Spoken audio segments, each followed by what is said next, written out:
Now that executions have resumed in Oklahoma, the use of the death penalty and how it's administered is once again a hotly debated topic. In this week's in-depth discussion, moderator Susan Goodell delves into the issues at stake with her special panel of guests.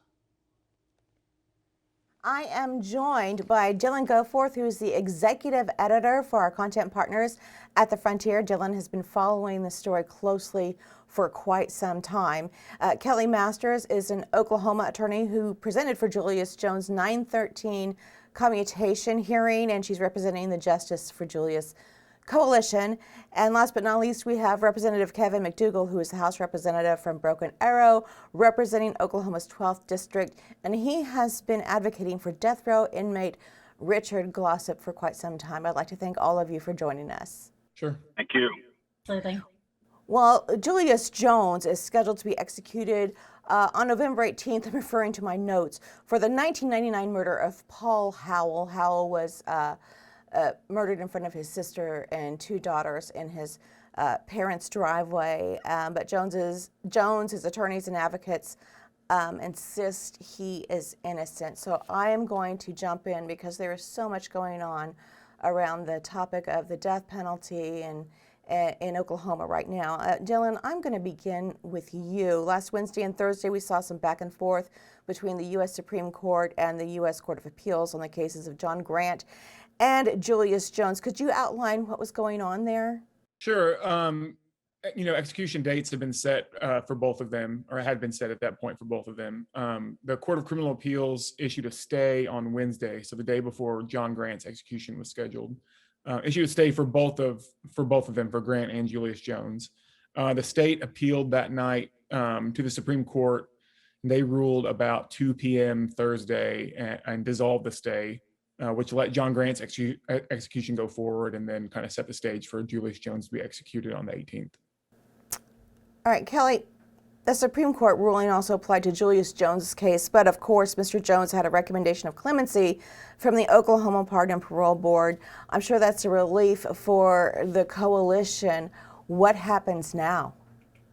When the stay was lifted, it was obviously the stay was a good thing. However, it was going to prevent us from moving forward with a clemency hearing. A clemency hearing can only be heard if there is an execution date on the books. And so in a way, we were thankful that we were able to go forward Monday of this week with that clemency hearing. Now it is in the hands of the governor. The execution date as of now is still November 18th. The governor has to make a decision, and there are a number of ways he could go on this. That's where we are right now. We'll wait to see what he has to do. And there's a lot going on between now and then. Do you have any expectations about what might happen? I have hope. I have a hope that the governor will take the time to review the entire case, the entire record, and will also really give due consideration to both rulings of his Pardon and Parole Board. Over these number of months, the board has made the same recommendation twice. My hope is that the governor will follow the recommendation of his board. Representative McDougal, I want to come to you now. The death penalty, you're no stranger to this topic as you've been working with Richard Glossip for quite some time. I'd like you to lay the groundwork on that for me. Educate viewers about Mr. Glossip and why you got involved. Absolutely. It came to me about 2 years ago. A friend of mine told me, he said, I think we have somebody on death row in Oklahoma that's innocent. And when I first heard it, a lot of people on death row say they're innocent.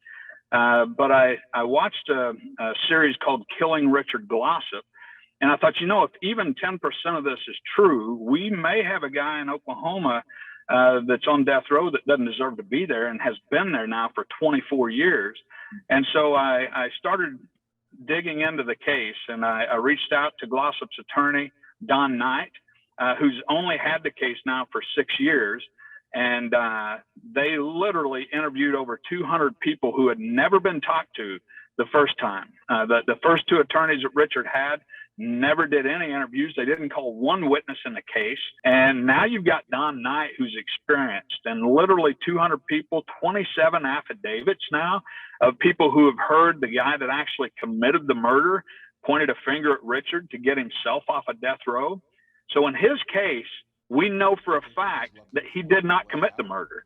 But somebody else who did commit the murder pointed a finger at him and said, you're the one that coordinated this whole thing, got himself off of death row because of that statement. He's now serving life in prison, and the guy that he pointed to is on death row. And in Oklahoma, our standard for death row should be so high that it's a hard bar to reach, but it's for the most serious, heinous crimes. And in this particular case, after reading everything and looking at the evidence that Don Knight has that has never been presented in court, I believe that Richard Glossop's an innocent man on death row. So Dylan, kind of explain to viewers and to me what is the process? If you've been looking into this, have you found anything that surprises you? Do we have innocent people on death row, in your opinion? Well, I mean, I don't know how much weight my opinion carries, but nationwide, there have been exonerations, or there have been people on death row where DNA evidence, eventually proves that they were not involved. I think something like 10% of cases, people on death row have ended up being exonerated. So I think statistically, it's likely that someone is. I mean, whether that's Richard Glossop or Julius Jones or someone else, I don't know. But that is an argument that advocates against the death penalty point to, that eventually you will execute an innocent person if you keep conducting them. Dylan, I want to stay with you for a minute. We had an interesting case last week, right as Oklahoma News Report was airing. The director of the Department of Corrections, Scott Crow, disagreeing with press witness accounts of the execution. And AP reporter Sean Murphy, who witnessed the execution, said, quote, John Marion Grant began convulsing and vomiting after the first drug, the sedative Midazolam, was administered. Now, the next day, Scott Crow with the Department of Corrections described the same moment as, quote, what I would refer to as a light snoring at 4:10. Inmate Grant, in my opinion, started dry heaving prior to actually regurgitating. Dylan, with this back and forth with what happened, press accounts versus official accounts, what should people make of this? Well, I mean, the interesting part about all of that to me is that if you look at a lot of this stuff is connected, right? So you have, originally 7 execution dates were set essentially every 3 weeks. And the reason for that, I imagine, is because there is a trial in federal court scheduled for the end of February over the state's lethal injection protocol brought by these inmates, arguing that it's unconstitutional. And part of that, a big part of that, is the Midazolam, which is a sedative, and which is a relatively new drug to be used in executions. And they argue that Midazolam is a sedative, but not a painkiller. And so that the inmates who are executed, they may be sedated, but they may still be able to feel pain. And if you look nationwide at the states that use Midazolam, convulsions is very common. Statements about, my body's burning or my body's on fire as the Midazolam is going in their system, very common. And the state, I believe, is hoping that they can conduct these executions ahead of that trial and then show the court in February our protocol is fine. That the issues that before with Lockett and Warner and the Glossop attempts were more administrative failures than a failure of the drugs themselves.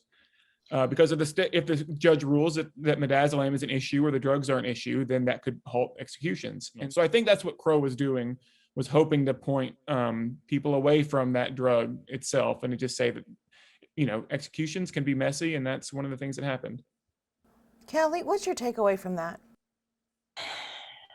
I was very disturbed last week when I was hearing the account. And I think what's been interesting, when I was first approached about writing a letter on behalf of Julius Jones to Governor Stitt, I had not even heard of the case. I didn't watch the documentary.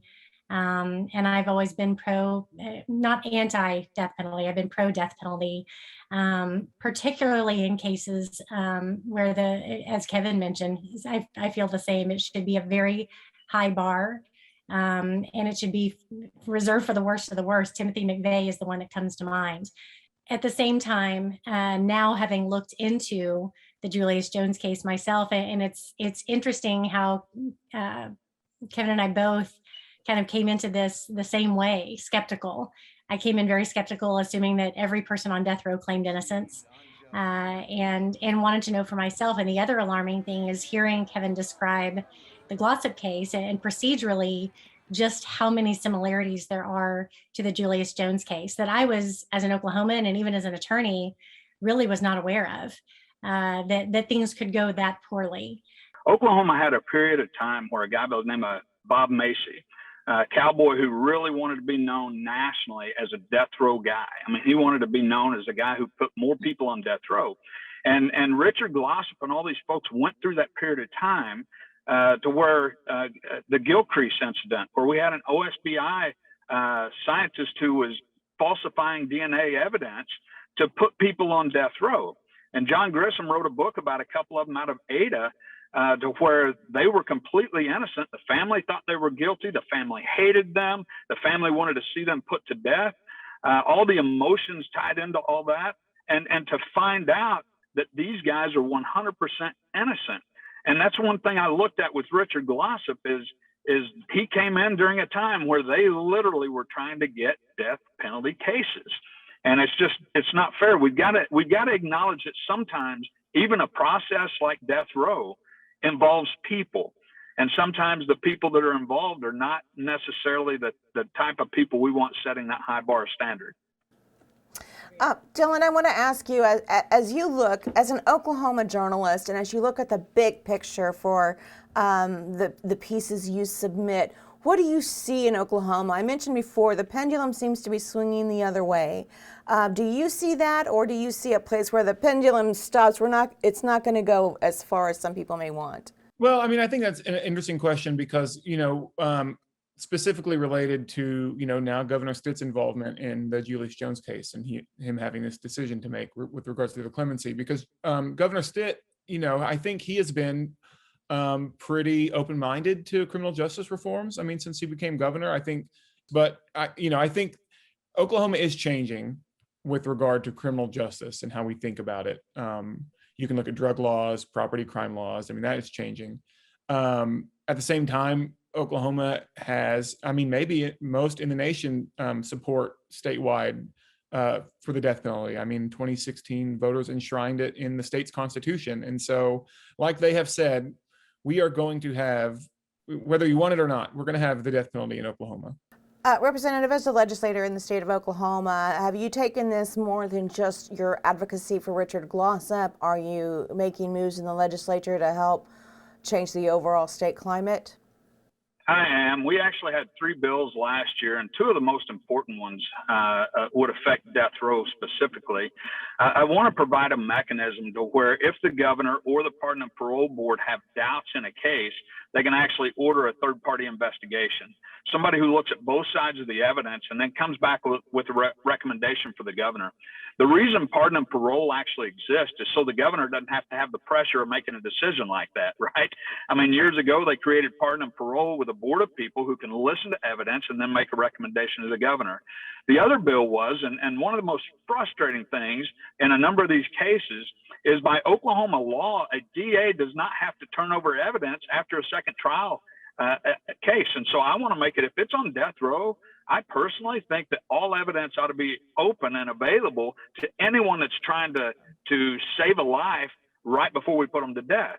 And so I want to make it to where on death row, we have to continue to provide evidence for anyone who's sitting on death row to an attorney that's trying to get them off. And if they find that they're innocent or find something in it last minute, let's get them off of death row. They don't belong there.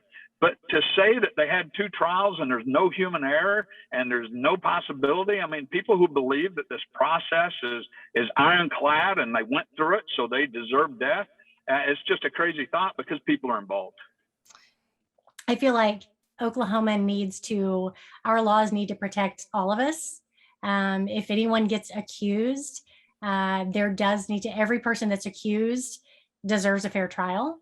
And if the system somehow fails, I believe that the Pardon and Parole Board, the clemency process, the commutation process, the Pardon and Parole Board is established as a fail-safe to make sure that we don't execute an innocent person. So in looking at all of that, I went back and asked to meet with his current attorneys, and Julius's current attorneys have done incredible work in just seeking the truth, which was, to me, I didn't want to see attorneys with an agenda. I wanted to see people seeking the truth. That's what I was doing. And even after meeting with him, I wanted to meet with Julius myself. I've now been to meet with him twice. I've heard his heart, and that could be for another conversation. But I just fully believe in my heart of hearts that we cannot risk executing an innocent man. Right. I'd like to thank all of you. I know there's more we could all say, and maybe we'll be coming back to discuss this again. But I'd like to thank all of you for your time and your wonderful insight on this important topic. Sure, thank you. Thank you, Susan.